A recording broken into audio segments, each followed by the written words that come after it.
David Thomas from Liberty Gate, who has been very vocal about the portals, especially Rightmove, during lockdown. We're in the first week of August. Things have got a bit quiet with you lot, haven't they? Yeah.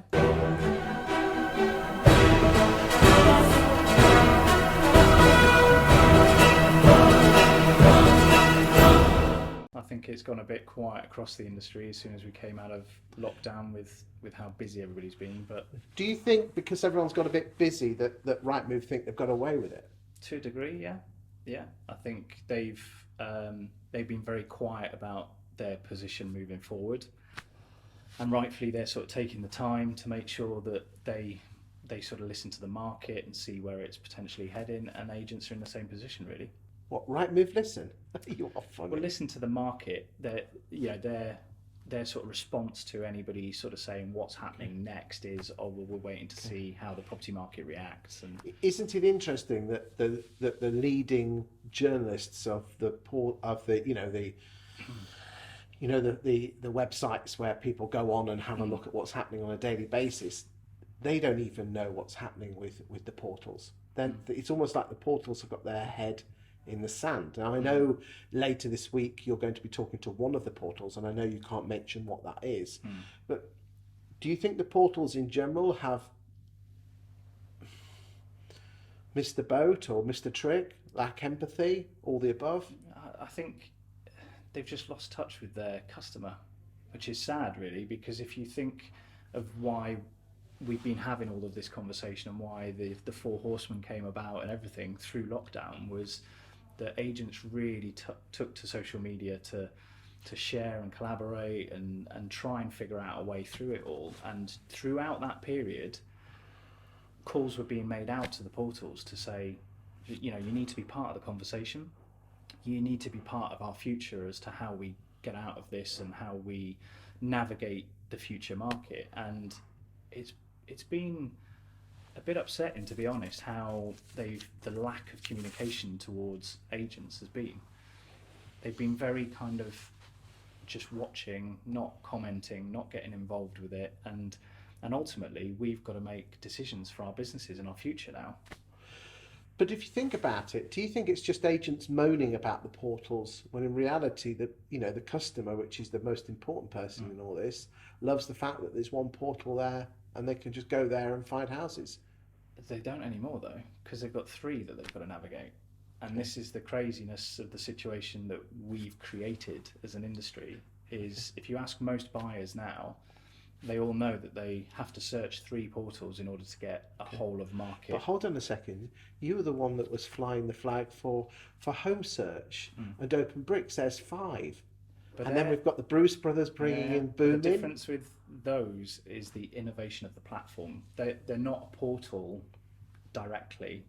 They're using the feed, but they're bringing incredible innovation, whether that's Home Search's network, whether it's Open Bricks and the use of the blockchain and the revenue streams, and then the MLS. These kind of innovations are coming from challenger portals, seeing that your property feed can lead to so much more. And if you look at Rightmove, the amount that they could have innovated over the last I'll be honest, it hasn't changed. It's still the same website that it was. And it in essence, it works for what the consumer needs to search. But does it work for us for the money that we pay? The reality is it could do so much more, which is where all these challenger portals are bringing incredible innovation and tools and does use of data. Does it really matter that they're making 75% profit when in reality it's the worth? I mean, you're in Nottingham. Okay, if the portals weren't there, I was an estate agent in Nottingham in 2003, and we were paying £300 a page for the Nottingham Evening Post then. Well, 300 quid in 2003 in today's money is more like 500 quid. So, so all of a sudden that would cost you £2,000 a month. The average Rightmove fees are just over £1,000. Yeah. So it's still cheap, isn't it? But the whole digital era that we're in now has completely changed all of that. Okay. If you were going to market your agency now, look at all the platforms of social media and video that are a lot more low cost, a lot more targeted. You can build your brand and build your awareness in ways that you couldn't before. Okay, but Rightmove are doing a damn good job, aren't they? For estate agents, they're producing leads, they're putting properties in front of people.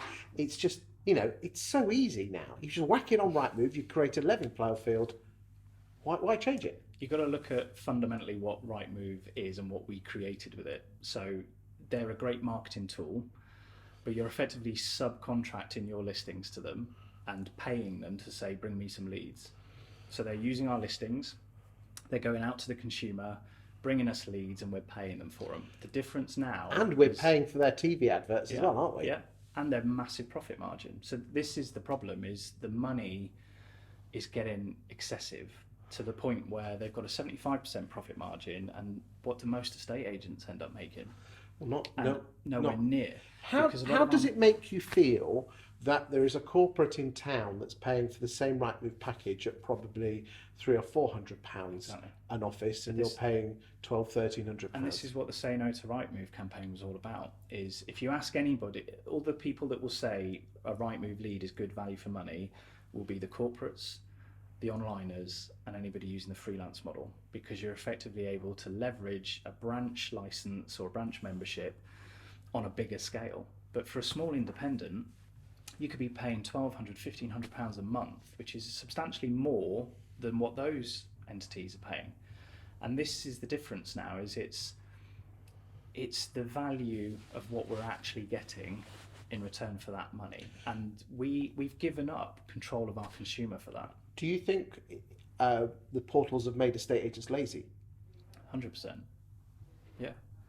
You now so many people rely on putting it on there and then waiting, being reactive to the lead rather than actually farming your database. But if you put your money where your mouth is and handed your notice in, well, at least one of you's done it. And have any of the other 4 horsemen done that? Yeah, each business is different. So each business is having to make strategic decisions and so what portals are you on at the moment then? We're on Zoopla. We're now on the market, so we did that through lockdown to test them and move over to that. We're supporting Home Search and OpenBricks. So what would you say to any estate agent who is fearful of what their competitors will say? I mean, what are you going to say when Frank Innes in Nottingham say, but if you go with Liberty Gate, you're not on Rightmove? I think you've got to be able to prove your value and what your marketing strategy is. And if you can show that you're reaching a wider audience and you're marketing in a different way that is worth the fee that you're charging, then you're going to stand out. All of us going in and saying we're on Rightmove is a much of a muchness now. And the reality is Rightmove is not the whole of the market anymore. Do you think estate agents hate their competitors more than Rightmove, and therefore that's what's holding them back? Yeah, there's this crazy fear of what our competitors are going to do rather than actually looking at, does it make sense for you as a business, and what could you do with that money instead that could potentially have a much bigger impact? You could reach a wider audience, you could deliver a better service if you just deployed that money in a different way. And that's what a lot of this sort of campaign and all the groups has been about, is actually discussing what is the future of a estate agency beyond portals. Thank you for your time today. Thank you.